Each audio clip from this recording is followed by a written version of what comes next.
मेरा वीज़ा आ गया था। जब उसे ये बात पता चली तो वो बहुत रोए जा रही थी और बार बार मुझसे यही कह रही थी कि प्लीज़ मत जाओ यार। मैंने हमेशा दुआ की है कि तुम कभी मुझसे दूर मत जाओ यार। मैं मर जाऊंगी, मेरा यकीन करो, मैं सच में मर जाऊंगी। फिर मैंने इसे समझाया कि अरे यार, कुछ वक्त की ही तो बात है, मैं वापस आ जाऊंगा और हम शादी कर लेंगे।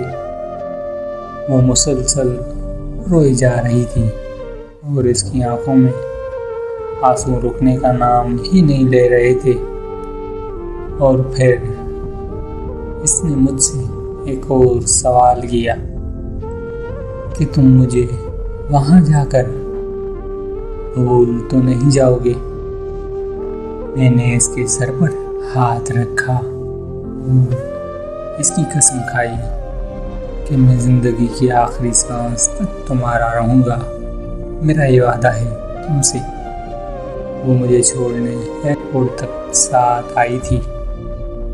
मैं जब इसे अलविदा कह रहा था तो वो बस चुप खड़ी थी, जैसे कि इसके जिस्म में जान ही ना हो।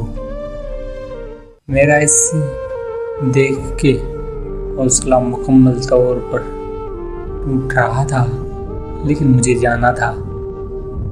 घर से दूर परदेस जाते वक्त क्या गुजरती है, ये बात सिर्फ एक परदेसी ही समझ सकता है।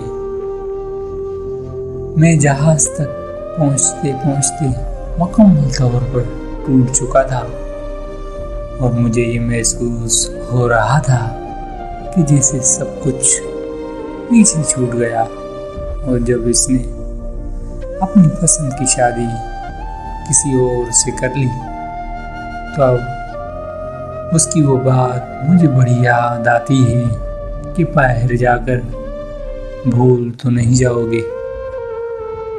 और फिर वो बात कि दुआ करती हूँ अगर तुमसे दूर जाऊँ तो मर जाऊँ। तो अब मैं ये सोचता हूँ कि मैं किसी और से शादी कर लूँ।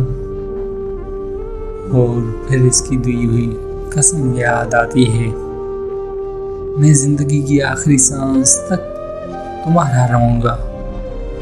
फिर से आंखें नम हो जाती हैं और फिर मैं पहुंचने लगता हूँ अपनी तकदीर को कि परदेस और हिजर मेरे हिस्से में आया। परदेस की कैद और हिजर की तन्हाई मुझे हर रोज रुलाती है।